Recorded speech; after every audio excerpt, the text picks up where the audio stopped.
Welcome to The Forgotten Soldier by Guy Sajer, a gripping and deeply personal story of a young soldier caught up in the chaos of the Eastern Front. These are his words. Let's begin.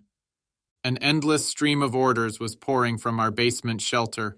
Officers were regrouping all the fugitives, forming emergency units and lengthening the line of defense above the hamlet, where there must have been a command post under the authority of a superior officer. From time to time, a bullet fired at random obliged one or another of our groups to dive for the ground. But, compared to what we'd been through the day before, nothing seemed particularly alarming. Only in the distance, about a mile away, violent contact persisted between the last of our retreating troops and advance Russian forces. The veteran nodded as he listened to the rush above and beyond us. "Well," he kept saying, "they're trying to make another Siegfried line up there. Do they really think that's how they'll stop the Ruskies? You, preacher," he turned to a chaplain, "ask your kind God to send us some lightning to help us out. We could use it since there doesn't seem to be any artillery." Everyone laughed, including the chaplain, who was less sure of his arguments now that he'd seen God's creatures tearing each other to pieces without the slightest trace of remorse. A Feldwebel looked into the shelter. "What the hell's a crowd like this doing in here?" "Interception Group 8, 5th Company, Feldwebel," shouted the veteran, gesturing at the six of us. "The rest invited themselves in a little while ago."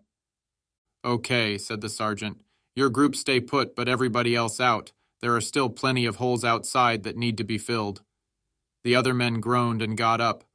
"Feldwebel," said the veteran, "leave us a couple of extra men to help out in case some of us are killed. We've got to be able to hold this place." "Okay." But before he was able to point to anyone, the fat lunatic who'd been dancing when we arrived proposed himself. "I was a machine gunner outside Moscow, Herr Feldwebel, and nobody criticized my performance." "You stay then, and that fellow over there. The rest come with me." So our group was enlarged by the fat man whom we'd nicknamed French Can-Can, and a thin, gloomy-looking character. "I beg your pardon," French Can-Can said to us. "I hope you'll forgive me for encumbering you with my voluminous presence. You must see that digging a foxhole big enough to take me would be an awful lot of work." He began to talk, enlarging on anything that came into his head. From time to time, an explosion made him fall silent, blinking his little pig eyes, but as soon as the danger was past, he would start talking again, more voluble than ever. "You can set your mind at ease about the hole we'll dig for you," said the veteran without a smile. "A few stones on your beer sack, and that'll be it." "I don't drink much beer," said French Can-Can, but Hals interrupted him. "Things must be pretty rough outside," he said. "Look, there are two of our tanks coming back." "The hell they're ours," said the veteran. "Those are T-34s, and our anti-tank boys had better notice them." We stared at the two monsters roaring toward us. "God help us," said Hals. "We'll never be able to reach them with these pop guns." He began to fire the heavy machine gun, and a moment later, the tanks were surrounded by flying clods. We also saw luminous impacts on their turrets, which otherwise seemed to be undamaged. Their long tubes, waving and balancing like elephants' trunks, kept moving forward. An explosion sent us down to the floor, and a Russian shell screamed over us before exploding somewhere beyond the hamlet. The tanks had just slowed down, and the second one was already shifting into reverse. Our Geschnauz was still firing at the two monsters, which were now lurching slowly backward. A second Russian shell hit the left-hand wall of our building and made the whole cellar shake. There were several other explosions, but we no longer dared look out. Then an exultant shout from outside gave us a moment of courage, and we saw that the first tank, which had been knocked askew by one of our anti-tank guns, was drawing back, zigzagging on a single tread. It bumped the other tank, which wobbled from the impact, and turned, offering its flank to our Geschnauz. A few minutes later, enveloped in a thick cloud of smoke, it joined the other tank, which had completed a half-turn, and withdrew. One of them was spouting a thick stream of black smoke and would certainly not get very far. We could hear all our men cheering. "You see that, boys?" exclaimed the veteran. "That's how to make Ivan run." We all laughed nervously, except the thin, dark boy. "Why are you looking so grim?" Hals asked him. I'm sick, the other replied. You mean scared, the Sudeten said, but that's something we've all got. Sure, I'm scared, but I'm sick too. Every time I have to crap, blood pours out of my ass. You ought to go to the hospital, said the veteran. I've tried, but the major doesn't believe me. What I've got he can't see. Yes, I guess a fellow's better off without an arm, or with a big hole somewhere. That's more spectacular. Try and sleep, the veteran said. For the moment, we can do without you. A mess truck had arrived at the hamlet, and anyone who had the nerve to go out could get his mess tin filled. The simple fact that we were being supplied restored some of our confidence. We felt that we hadn't lost all contact with the outside world. However, our panic returned at nightfall. The fighting flared up again with renewed violence, and in short order, the rest of the German troops were retreating from the Russians, who arrived before the last of the Lancer were able to get through. We could see the oncoming moujiks everywhere, outlined against the shattered orchards. They were running toward us, shouting, but the noise of our guns covered their voices. A horrible massacre had begun. In the cellar filled with smoke from our 2 Spandaus, the air was almost unbreathable. The noise of the anti-tank gun, which must have been red hot, had enlarged and multiplied the cracks in the ceiling, whose plaster fell onto our helmets like rain. Let's take turns firing, the veteran shouted to Hals, otherwise the guns will melt. Lindbergh, whose face had turned the color of his tunic, stuffed some dirt into his ears so that he wouldn't hear any more. A 5th belt of cartridges was running through my torn hands into the red-hot machine which the veteran kept on firing. One of the 2 machine guns in front of us had been knocked out by a grenade. The other was still firing, sweeping across the ranks of Soviet troops, who were piling up in a horrible bottleneck. In spite of their desperate efforts to break through, waves of howling men were dying under our mortar and machine gun fire. We had no idea what was happening beyond our range of vision. Directly in front of us, however, the enemy was taking a terrible beating. 2 or 3 fragments of shrapnel had come through the holes in the wall, but miraculously, no one had been hit. Then we heard a heavy rumbling sound, and 2,000 or 3,000 soldiers ducked their heads a little lower. In front of us, among the living and the dead, hundreds of flares lit the darkness. For a moment, we were terrified. Then someone shouted, "It's our artillery!" "Thank God," said the veteran. "I'd given up on them." "Okay, boys, we'll be able to stick it out. This means the Popovs can't get through." The Wehrmacht artillery had finally regrouped and was pouring down its deadly rain onto the enemy. In the darkness of our smoke-filled hole, our faces lit up with relief. "That's more like it," shouted Can-Can. "Look at the pounding those Ruskies are taking. That's how it ought to be. Bravo!" In front of us, we could see the earth flying into the air. Lindbergh, who seemed almost mad with excitement, was yelling, "Sieg Heil!" at the top of his lungs. Evidently, the Russians were no better at standing up to our guns than we had been to their waves of assault the day before. The German artillery lengthened its range and pursued the terrified Russians into the trees beyond the orchards. The Ura Pobeda of the Russians had been replaced by the death rattle of thousands of dying men, which filled the air with a horrible sound. We thought the hamlet had been saved. "Let's have a drink," the veteran said. "We really ought to celebrate. I haven't seen such slaughter the whole time I've been in Russia.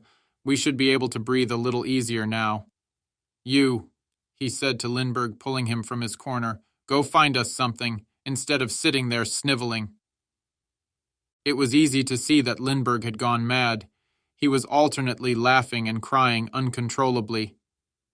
"Get going," said Hals, who was fed up with him. "Run and find us something to drink." He gave him a kick in the seat of his pants. Lindbergh went off, holding his head in his hands. "Where will I find anything?" he asked. "That's your worry. At the radio truck, those fellows usually have something hidden, or anywhere else. Just don't come back with empty hands." Outside, other soldiers were celebrating the rout of so many Popovs. In our cellar, the level of gaiety rose too. Can-Can began to dance again, and we imitated him. For a while there I thought we were finished. Thank God the artillery stood by us. "Thank God is right," laughed the grenadier who'd been with us for 3 days. Tears of joy and relief were streaming from our reddened eyes and running down our blackened faces. The veteran was singing and calling for drink, and we trusted him. He had saved us that morning, and if he was rejoicing, so could we. He knew how the Russians operated and had already done a lot of fighting. He told us we would have a lull, but he was wrong. The Russian units had grown enormously and were no longer the crippled divisions which had been shoved out of Poland by the Wehrmacht and on into Russia for hundreds of miles.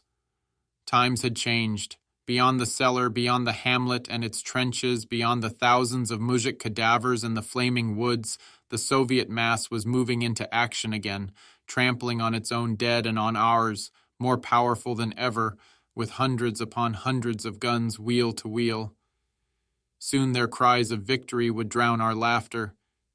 We had become 5 pairs of terrified eyes staring into the murky brilliance of the orchard, which was lit by thousands of dazzling, quick-burning fires. The German lines had already been attacked 3 times by Soviet troops, and 3 times had repulsed them with extraordinary effort and bravery.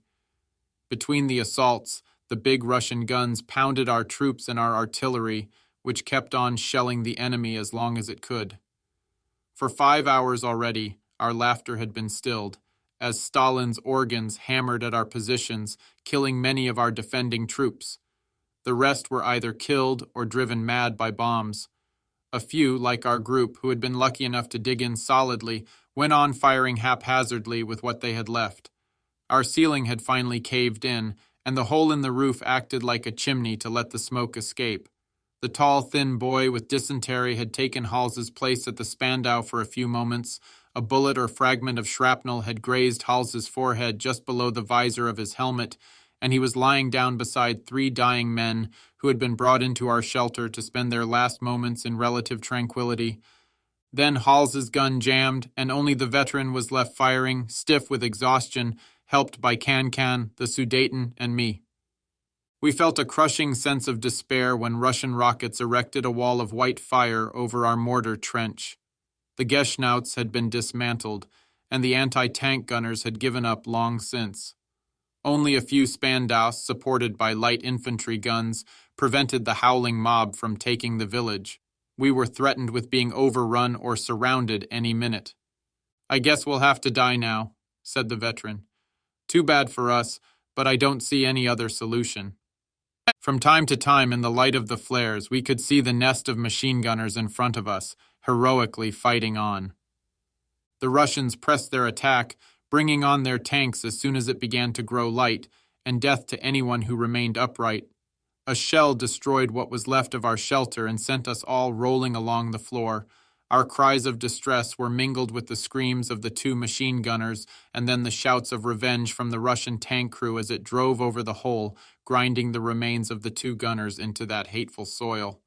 Hals stood for a moment, fascinated by the spectacle. He was the only one of us who had remained on his feet, and the only one who could see what was happening. He told us later that the treads worked over the hole for a long time, and that, as they manipulated their machine, the Russian crew kept shouting, "Kaput! Soldat Germansky! Kaput!" We managed to get out about 10 minutes before the Russians arrived. There was no longer any question in our minds. The rest of our forces had abandoned us. God knows how we managed to drag ourselves through the dead and the chaos and the lights of the flares. Our heads were filled with the sound of continuous explosions. It was impossible even to imagine silence. Hals was walking behind me, his hands red with blood from a wound in his neck. Lindbergh, who had finally fallen silent, was staggering just ahead of us. The veteran was a short way back, shouting imprecations against the war, our artillery, and the Russians. The fat lunatic was beside me, letting off an endless stream of incomprehensible muttering. As the noise of battle grew louder and the sky brighter, we forced ourselves into a run. "We're finished, Sajer," Hals shouted. "We're not going to make it." I began to tremble and to cry with fright. My head hurt almost beyond bearing, aching with the noise of explosions and fusillades. We kept falling, standing up again, and running on like automatons. Suddenly, Can-Can cried out. I turned my head to look at him through my exhausted eyes, and it seemed as if I were dreaming. I looked at him without feeling, as I moved one foot in front of the other mechanically and with difficulty. "Don't let me fall," said Can-Can imploringly. His hands were clutching his belly, holding in something foul, like the offal on the floors of slaughterhouses. "How can you go on like that?" I asked him. only half aware of what I was saying. Suddenly he cried out again and doubled over onto himself. "Come on," said the Sudeten in a thick voice like a drunkard's. "There's nothing we can do for him." We staggered on like sleepwalkers. We heard the sound of an engine behind us and turned to see what new danger might be threatening. A dark shape was jolting rapidly toward us with all its lights extinguished. We summoned up what was left of our energy and tried to scatter. The half-track, which was almost on top of us, gleamed with dull reflections of the blazing explosions all around it. "Climb aboard, friends," shouted a kindly soul. We stumbled toward the vehicle, which turned out to be the one that had moved the Geschnauts into position above our cellar in the hamlet. 3 fellows who had also been in the hamlet had managed to get it started. We pulled ourselves onto the narrow platform, which was almost totally occupied by the heavy, dismantled gun, and the engine started up again, carrying us across a heavily rutted piece of ground, which must have been the site of several gun emplacements. The soldiers standing beside piles of empty ammunition boxes waved to us as we passed, their faces drawn with exhaustion. "Clear out!" our driver shouted to them. "Ivan is almost here." One of the artillery tractors was blazing brightly. Perhaps its flames dazzled our driver. In any case, we plunged nose first into a deep crater, and everyone was thrown out. I think I went through the windshield. I felt a stabbing pain in my shoulder, which was already sore, and found myself doubled over against one of the front wheels of the machine. "God damn," someone said. "What are you doing to us?" "Shut up," shouted the driver. "I think I've broken my knee." I stood up, gripping my shoulder. My left arm seemed to be paralyzed. "Your face is covered with blood," said the Sudeten, looking at me. "Only my shoulder hurts, though." I saw Hals lying on the ground. Already wounded, he had been thrown a considerable distance and was either unconscious or dead. I shook him and called him, and he lifted one of his hands to his neck. Thank God he wasn't dead. Somebody tried to drive our machine out of the hole, but its wheels only dug into the ground and spun helplessly. We walked on to the next artillery position, where the fellows were just pulling up stakes.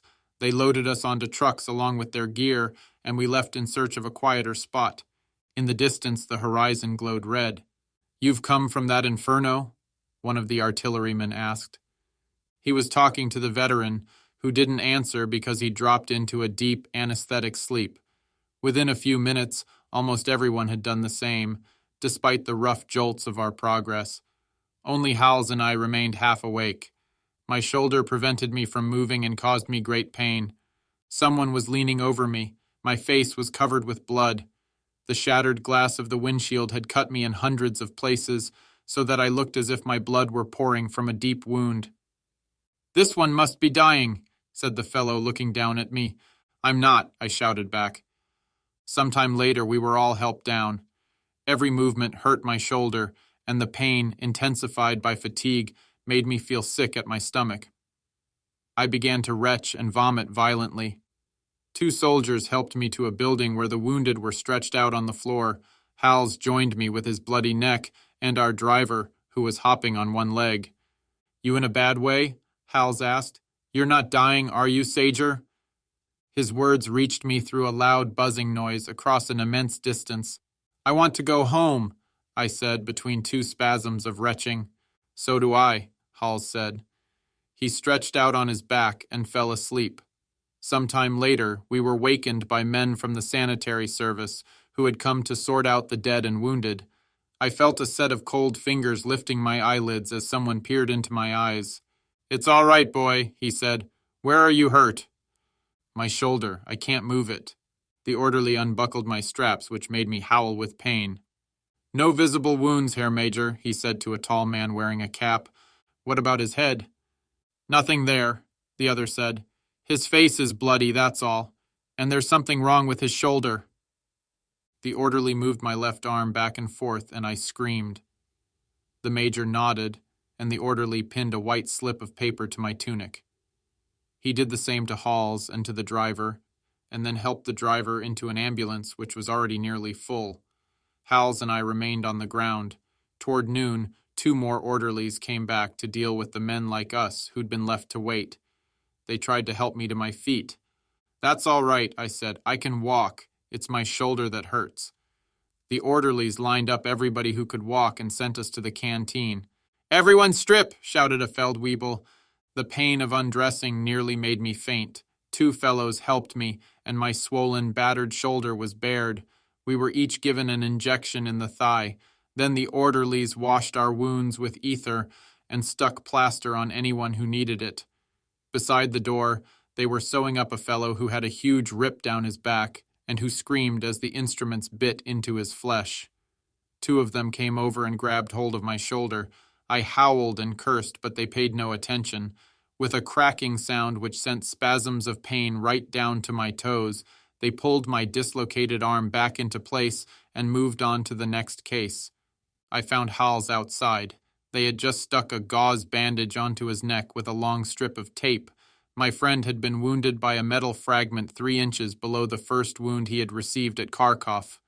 Next time, they'll get me in the head, he said. A short distance along, we found the veteran, the Sudeten, Lindbergh, and the grenadier asleep and snoring on the grass. We lay down beside them and were very quickly asleep too, and that was the end of the battle for Belgorod. The German offensive had lost all the ground it had taken at such cost during those 10 days, and even more. A third of the forces engaged in the fighting had been killed, including many of the Hitler Jugend. What happened to the beautiful young man with the Madonna face and his friend with clear, loyal eyes and the student who spoke so well? Probably they were left lying on the mutilated soil of Russia, like the melancholy harmonica player who sang of his desire to return to his peaceful green valley, if only to die there. There is no sepulchre for the Germans killed in Russia. One day some mujik will turn over their remains and plow them under with his fertilizer and sow his furrow with sunflower seeds. That concludes the 21st part of the story. Thank you very much for listening. Please subscribe for more episodes and leave a comment.